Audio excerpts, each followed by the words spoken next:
Assalamualaikum warahmatullahi wabarakatuh. Alhamdulillahi qaili fi kitabihil karim. Wassalatu wassalamu ala sayyidina Muhammadin lisyafa'ah wa ala alihi washabihi dawisyadah. Segala puji bagi Allah yang telah memberikan kita nikmat iman, nikmat Islam, dan juga nikmat sehat. Sebagai rasa bentuk syukur kita kepada Allah, mari kita senantiasa lebih taat beribadah kepada Allah. Salawat serta salam kita curahkan kepada baginda besar kita, wa habibina wa nabiyana Nabi Muhammad sallallahu alaihi wasallam. Karena kita akan senantiasa mengharapkan syafaatnya kelak di hari akhir. Alhamdulillah, kita telah memasuki bulan Rabiul Awal, tepatnya pada tahun 1443 Hijriah, yang mana pada bulan tersebut yaitu merupakan bulan kelahiran Nabi Muhammad Sallallahu Alaihi Wasallam, yang sering kita sebut yaitu dengan Maulid Nabi. Di sini kita sebagai umat manusia harus senantiasa merasa bersyukur, merasa senang karena telah lahir Rasulullah utusan Allah hadir di dalam kehidupan kita. Wajib syukru alaina, wajib bagi kita untuk senantiasa bersyukur atas kelahiran Nabi kita, yaitu Nabi Muhammad Sallallahu Alaihi Wasallam, yang mana Nabi Muhammad lahir dalam kondisi yatim. Kala itu ayahnya telah meninggal saat Nabi Muhammad usia 2 bulan dalam kandungan Bunda Aminah. Ketika terjadi sebuah peristiwa, yaitu penyerbuan pasukan bergajah yang dipimpin oleh Abraha yang ingin menghancurkan Ka'bah. Ketika Nabi Muhammad lahir, Aminah mengutus seseorang untuk menyampaikannya kepada Abdul Muthalib, meminta kepadanya untuk bersegera datang dan melihatnya. Abdul Muthalib bergegas datang, mengambil bayi dari dekapan Bunda Aminah. Dengan hati dada yang bergemuruh dan dipenuhi dengan rasa sayang, Abdul Muthalib menggendong cucunya berkeliling Ka'bah, bertawaf mengelilingi Ka'bah.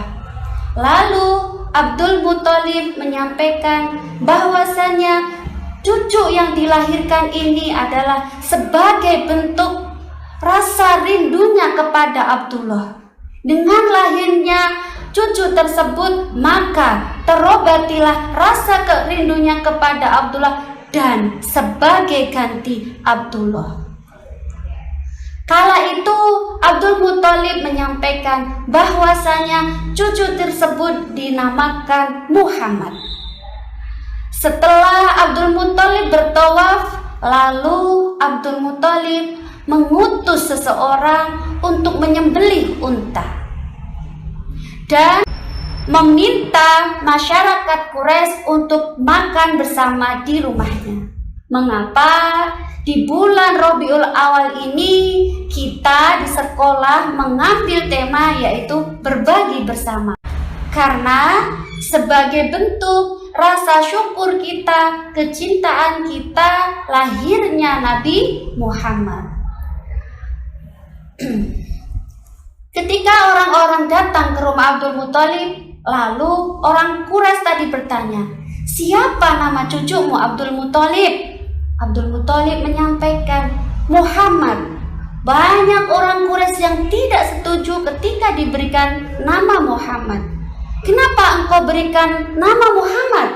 Tidak engkau berikan nama seperti nenek moyang kita?" Lalu Abdul Muthalib menjawab, "Karena aku berkeinginan kelak nanti dia akan menjadi orang yang terpuji dan sebagai rahmatan lil alamin. Masya Allah, di sini juga dijelaskan banyak teladan yang baik yang bisa kita contoh dari diri Nabi Muhammad. Salah satunya di sini Nabi Muhammad begitu menyayangi fakir miskin dan juga anak yatim. Di sebuah kisah dijelaskan ketika Nabi Muhammad selesai perang itu mendapatkan banyak sekali harta rampasan. Namun tidak sedikit pun keluarganya yang diberikan hasil harta rampasan tadi. Semuanya dibagikan oleh fakir miskin dan juga anak yatim. Jelaskan bahwasannya ada seorang anak yang yatim, dia menangis di malam 1 Syawal, yaitu di malam hari raya Idul Fitri. Nabi Muhammad melihat, "Wahai fulan, kenapa engkau menangis?" Lalu si fulan menjawab, "Aku sedih ya Rasulullah." "Kenapa engkau bersedih si fulan?" "Kenapa aku tidak bersedih? Karena aku sudah tidak memiliki seorang ayah. Karena ayahku sudah meninggal saat perang." Lalu Rasulullah memegang pundak erat si fulan. "Wahai si fulan, apakah engkau bersedia jika aku menggantikan ayahmu yang sekarang?" Dengan rasa yang sangat senang dan bahagia, si fulan langsung memeluk erat Rasulullah. "Ya Rasulullah, aku bersedia jika engkau jadikan sebagai anak." Masya Allah. Setelah itu si fulan diajak pulang ke rumah Rasulullah dan makan bersama, dianggap seperti anaknya sendiri. Selain kepada fakir miskin, Nabi Muhammad pun juga senang kepada anak-anak. Setiap anak kecil itu bertemu dengan Rasulullah, ya sangat senang sekali. Dari jauh Nabi Muhammad sudah tersenyum. Tidak segan-segan Nabi Muhammad ketika membawa unta, semua anak dipanggil. "Ya si fulan, Zainab, kembalilah ke sini." Diajak oleh Nabi Muhammad menaiki unta. Semua anak senang sekali ketika bertemu dengan Nabi Muhammad. Selain kepada anak-anak, Nabi Muhammad pun juga menyayangi hewan. Kala itu Nabi Muhammad melihat ada seorang anak yang sedang bermain. Ternyata dia menemukan sarang burung. Diambillah burung tersebut. Sedangkan si induk burungnya pun berteriak-teriak. Kalau bahasa kita sebagai manusia, pasti si ibu itu akan bilang, "Tolong lepaskan, jangan kau ambil anakku." Menangislah bercucuran air mata induk dari burung tersebut. Nabi Muhammad melihat, "Wahai putraku, turunkan induk burung tersebut. Lihat, ibunya menangis. Jika engkau tetap mengambil burung tersebut, betapa sedihnya hati seorang ibu tersebut." Lalu anak tersebut mengembalikan burung tersebut di dalam sangkarnya. Banyak sekali kisah yang bisa kita ambil dari Rasulullah. Tentunya sudah tidak asing bagi kita ketika Nabi Muhammad ingin berangkat ke masjid, dilempari kotoran unta oleh kaum Yahudi. Bayangkan, Rasulullah mengalami hal tersebut selama 4 tahun. Kala itu setiap mau berangkat ke masjid dilempar kotoran. Nabi Muhammad pulang ke rumah membersihkan pakaiannya, lalu berangkatlah kembali. Ternyata suatu saat orang tersebut sakit. Nabi Muhammad bertanya, di mana si fulan kok tidak ada di situ? Allah memberikan waktu untuk Rasulullah beristirahat karena orang tersebut sedang sakit. Disampaikannya, ya Rasulullah, orang tersebut sakit. Lalu Nabi Muhammad mengutus Abu Bakar untuk membelikan oleh-oleh. Menjenguklah Nabi Muhammad kepada orang tersebut. Menangislah karena orang tersebut terkagum. Ya Rasulullah, engkau tidak marah, engkau tidak membalas, justru engkau mendatangi aku dan menjengukku. Betapa luar biasanya hatimu ini ya Rasulullah. Dan tidak lama kemudian orang tersebut mengimani Allah dan Rasulullah. Tidak asing lagi, kita pasti mendengar tentang kisah orang buta yang setiap hari dia suapi ketika di pasar. Ketika Nabi Muhammad meninggal, dilanjutkan tugas tersebut oleh sahabatnya. Sahabatnya bertanya, wahai Fatimah, kebiasaan apa yang dilakukan oleh ayahandamu? Ayahanda sering memberikan makan kepada orang buta yang ada di pasar. Lalu sahabat tersebut kembali ke pasar, dicarilah orang buta, disuapinya dengan penuh kasih sayang. Ketika sahabatnya tadi menyuapi si buta memang kebiasaannya dia selalu menghina, selalu mencaci maki Rasulullah. Dia mencaci maki, menghina Rasulullah. Sahabatnya tadi yang menggantikan Rasulullah, di hatinya mulai marah, mulai jengkel. Kenapa orang yang sangat mulia dia hina seperti ini? Dia karena marah, dia menyuapinya dengan keras. Lalu si buta tadi bilang, tunggu, kamu siapa? Kamu bukanlah orang yang biasanya menyuapiku. Karena orang yang biasa menyuapiku, dia begitu lemah lembut dan penuh kasih sayang ketika menyuapiku. Sahabat tadi meneteskan air mata. Memang aku bukanlah orang yang biasanya menyuapimu. Kemana orang yang biasanya menyuapiku? Disampaikanlah, orang yang menyuapimu telah tiada. Kamu ingin tahu siapa dia? Dia adalah Muhammad. Dia adalah orang yang setiap hari kamu hina. Tidak lama kemudian, orang buta tadi tersungkur dan menangis dan meminta maaf.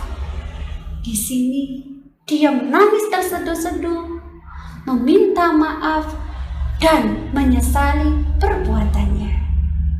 Tapi Nabi Muhammad tidak pernah marah ketika diperlakukan seperti itu. Kisah terakhir diceritakan ketika Nabi Muhammad sedang mengalami sakaratul maut. Waktu itu Nabi Muhammad meninggal ketika di pagi hari. Ketika Nabi Muhammad meninggal, beliau dalam keadaan sakit. Nabi Muhammad waktu itu sholat tahajud. Dia meminta kepada istrinya Aisyah untuk membersihkan badannya. Ternyata Rasulullah pingsan karena tidak kuat menahan rasa dinginnya air tadi. Setelah itu Rasulullah terbangun dan meminta kepada Aisyah, wahai istriku, bersihkan badanku. Kalau bahasa dari kita yaitu meminta ke Aisyah untuk menyeko badannya, membersihkan badannya. Bersihkan badanku karena aku ingin melaksanakan sholat subuh. Tidak lama kemudian Nabi Muhammad pingsan kembali. Kira-kira apa yang terjadi dengan Rasulullah? Setelah itu sahabatnya Abu Bakar datang. "Wahai Abu Bakar, bersihkan badanku, karena aku ingin melaksanakan sholat subuh." Aisyah menyampaikan, "Ya Rasulullah, engkau sudah kedua kalinya pingsan karena menahan rasa dinginnya air." Dengan penuh kasih sayang, diusaplah ke badan Nabi Muhammad. Setelah itu melaksanakan sholat subuh. Tidak lama kemudian datanglah malaikat Israel yang bertugas mencabut nyawa. Malaikat Israel datang hanya berupa suara, "Wahai Muhammad, kekasih Allah, aku diperintahkan oleh Allah untuk mencabut nyawa." Nabi Muhammad menangis. "Wahai malaikat, tunggu, aku belum siap karena umatku masih membutuhkan aku." Lalu malaikat tadi menghadap Allah. Tidak lama kemudian datanglah malaikat. "Ya Nabi Yuna, Allah sudah merindukanmu. Allah begitu menyayangimu. Allah sudah menunggumu di surga. Tapi aku belum siap. Umatku belum ingin berpisah denganku. Begitu juga dengan aku. Aku belum ingin berpisah dengannya." Kembalilah malaikat tadi menghadap Allah. Ketiga kalinya malaikat mendatangi. "Ya Nabi Muhammad, aku datang sudah ketiga kalinya. Sudah waktunya engkau menghadap Allah." Dan Nabi Muhammad tidak bisa menolak apa yang disampaikan oleh malaikat Israel. "Ya malaikat Israel, sekarang aku telah siap. Jika engkau ingin mencabut nyawaku, silahkan engkau cabut nyawaku." Dengan penuh kelembutan, dengan penuh kasih sayang, malaikat Israel mencabut nyawa Nabi Muhammad. Nabi Muhammad menangis. "Ya malaikat Israel, apakah seperti ini nanti yang akan dirasakan oleh umatku?" Malaikat Israel menyampaikan, "Tentu tidak, wahai kekasih Allah. Engkau kekasih Allah, aku mencabut nyawamu dengan penuh kelembutan, dengan penuh kasih sayang. Tentunya umatmu akan merasakan hal yang lebih dari ini." Nabi Muhammad menyampaikan, "Ummati, ummati, ummati." Di hari terakhir Rasulullah masih ingat kepada umatnya.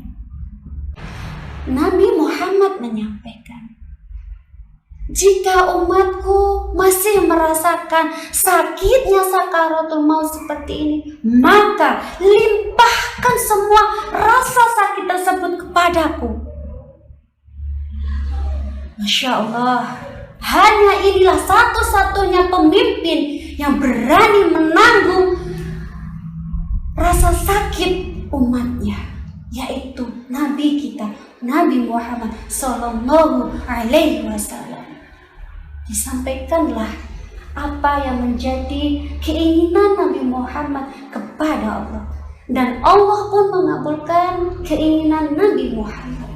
Setelah itu Nabi Muhammad dicabut nyawanya dan bertemu Allah di surga. Alhamdulillah, begitu banyak teladan yang bisa kita ambil dari kisah Nabi Muhammad.